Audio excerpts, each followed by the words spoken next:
في سنة 2021 قرر صندوق الاستثمار السعودي الاستثمار في كرة القدم، وكانت ليهم خطة مختلفة شوية عن استثمار الإمارات في مانشستر سيتي واستثمار قطر في باريس سان جيرمان. صندوق الاستثمارات قرر إنه يقسم استثماراته بين حاجتين، الأولى إنه يشتري نادي في أوروبا عادي وده اللي عملته الإمارات وقطر، أما اللي مش عادي بقى إنه يستحوذ على 4 أندية في الدوري المحلي، الهلال والنصر والاتحاد والأهلي، ويستقطب ليهم نجوم عالمية عملاقة، وبكده يكون حقق معادلة صعبة جدا وهي التواجد على المستوى الأوروبي زي ما عملت الإمارات وقطر، وكمان اكتساح كامل لكل الدوريات والمنافسات العربية. دوريات عربية؟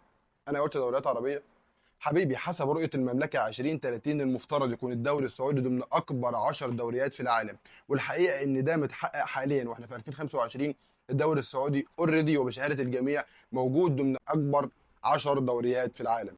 طيب، بخصوص الجزء الأول من الحلقة، ففي 7 أكتوبر 2021 بتعلن رابطة الأندية المحترفة الإنجليزية بيع نسبة 80% من نادي نيوكاسل يونايتد لصالح صندوق الاستثمارات السعودية بقيمة 300 مليون جنيه استرليني، وده بعد صراع كبير جدا بين رابطة الأندية المحترفة وقنوات بي إن سبورتس والمملكة العربية السعودية بسبب أمور خاصة بالبث التلفزيوني ونقل المباريات والذي منه يعني. بعد إعلان رابطة الدوري الإنجليزي المحترفة إتمام الصفقة لصالح صندوق الاستثمارات السعودية، سادت حالة كبيرة جدا من الغضب داخل الأندية الستة الكبيرة الكبرى في إنجلترا: مانشستر يونايتد، مانشستر سيتي، تشيلسي وأرسنال وليفربول وتوتنهام. وحالة الغضب دي كانت عند الجمهور ومجالس الإدارات.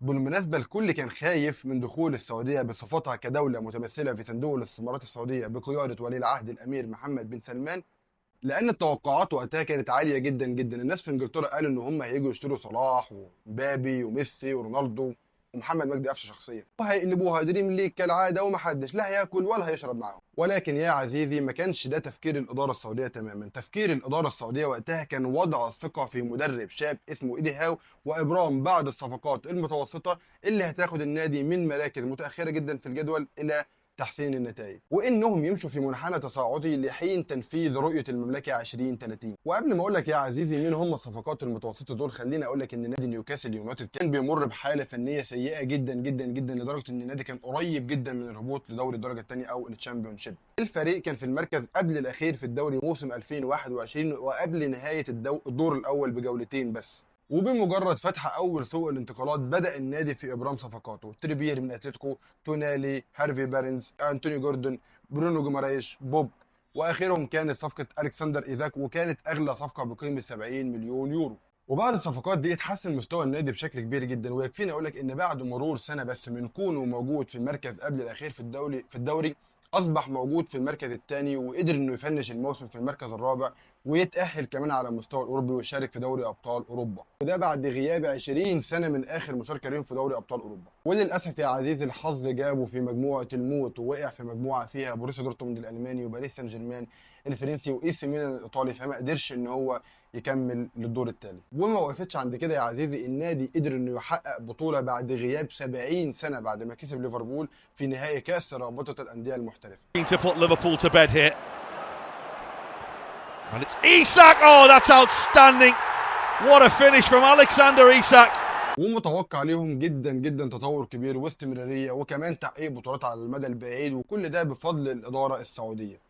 ودلوقتي وصلنا للجزء الثاني من الحلقه، واللي هنتكلم فيه عن استثمار صندوق الاستثمارات السعوديه في دوري روشن عن طريق الاستحواذ على الانديه الاربعه: الهلال والنصر والاتحاد والاهلي، واستقطاب عمالقه اوروبا للعب في الانديه دي. ويكفيني اقول لك مين النجوم دي يا عزيزي: كريستيانو رونالدو، نيمار، سافيتش وبروزوفيتش ومتروفيتش ورياض محرز وكانتي وفيرمينيو وكريم بنزيما وميندي وفابينيو ومالكوم وماني وكانسيلو وايفان توني واوباميانج وروبن نيفيس وكوليبالي وبونو وفرانكي سي ونجوم كتير جدا. وعايزين حلقه وحلقات علشان نحصر عدد اللاعبين والنجوم الكتير جدا اللي لعبوا في الدوري السعودي خلال الخمس سنين الاخيره. مش بس اللاعبين اللي كانوا نجوم، عندك بقى كمان على مستوى المدربين اسماء كبيره وكبيره جدا جدا. يكفيني اقول لك خورخي خيسوس ونونو سانتو ومارسيلو جاياردو ولويس كاسترو وستيفن جيرارد ورامون دياز، وحتى على مستوى مدرب المنتخب مانشيني الايطالي اللي فاز مع مانشستر سيتي بالدوري التاريخي اللي كنا اتكلمنا عنه في الحلقه الاولى من سلسله حلقات الاستثمار الرياضي. تقدر ترجع للقناه وتشوفها وتقول لنا رايك فيها. بالاضافه لاسم كبير جدا في عالم التدريب واللي موجود حاليا مع المنتخب السعودي: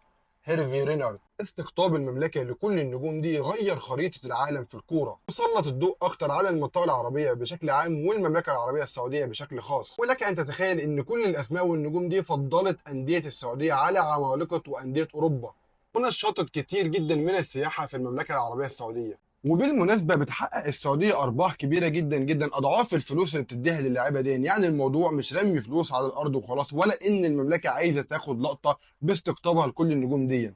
الموضوع ماشي بخطط ودراسات وتوجيهات حكيمة، ومن ضمن الخطط دي هو الترويج للمملكة العربية السعودية والتسويق ليها قبل الحدث الكبير والعالمي والمنتظر، وهو تنظيم المملكة العربية السعودية لكأس العالم 2034. وده لو تفتكر نفس خطة قطر وتفكير قطر لما حبت تروج وتسوق لنفسها قبل كأس العالم.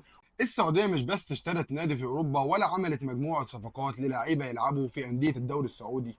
السعودية وخلال الخمس سنين الأخيرة بتحاول وبشكل كبير جدا إنها تستضيف كل المحافل الكبيرة زي كأس السوبر الإسباني وكأس السوبر الإيطالي. أنا شخصيا اتفرجت على 2 كلاسيكو من أرض الملعب بين ريال مدريد وبرشلونة، ما كنتش متخيل تماما إن ده ممكن يحصل معايا في يوم من الأيام. وكمان اتفرجت من أرض الملعب على ديربي ميلانو بين إنتر ميلان وإي سي ميلان، وماتشات كتير جدا لفرق زي أتلتيكو مدريد وأتلتيكو بالباو وفالنسيا وأوساسونا وريال بيتيس. وده طبعا غير استضافة السوبر المصري والأفريقي لأكتر من مرة في الرياض. أنا مصري وما قدرتش أبدا إن أشوف مباريات للأهلي والزمالك في مصر، ولكن قدرت إن أنا أشوف مباراتين في السعوديه، طبعا غير التطور الكبير في مجالات تانية كتير جدا، ولكن احنا هنا بنتكلم عن الكوره. وكالعاده وقبل ما نقفل الحلقه، حابب اطرح على حضراتكم مجموعه من التساؤلات علشان تشاركونا ارائكم. تقييمك ايه لتجربه الاستثمار السعودي على المستوى المحلي في دوري روشن وعلى المستوى الاوروبي بشراء نادي نيوكاسل؟ وهل تفتكر ان سياستهم في نادي نيوكاسل هتستمر زي ما هي بالاعتماد على مدرب ولاعبين شباب، ولا مع المستقبل هتتغير وتبقى نفس تجربه السيتي وباريس سان جيرمان بالتعاقد مع نجوم وصفقات واسماء كبيره؟ ويا ترى ايه هي اوجه التشابه والاختلاف بين السياسه اللي اشتغلت بيها الاداره السعوديه والاستثمارات التانيه زي استثمار قطر واستثمار الامارات؟ في وقت كانت الكره الاوروبيه هي حلم لاي نجم عالمي، السعوديه قررت انها تحقق جميع الاحلام دي، ولكن مش في اوروبا، في الرياض وفي جده والدمام. كده انا وصلت لنهايه الحكايه الثالثه. تقدر تشوف الحكايه الاولى اللي اتكلمنا فيها عن استثمار الامارات في مانشستر سيتي، والحكايه الثانيه اللي اتكلمنا فيها عن استثمار قطر في باريس سان جيرمان، وتقول لنا رايك في التعليقات. انا ابراهيم الشريف، استنونا في حكايات تانية كتير، وانزل بالتتر يا ابني.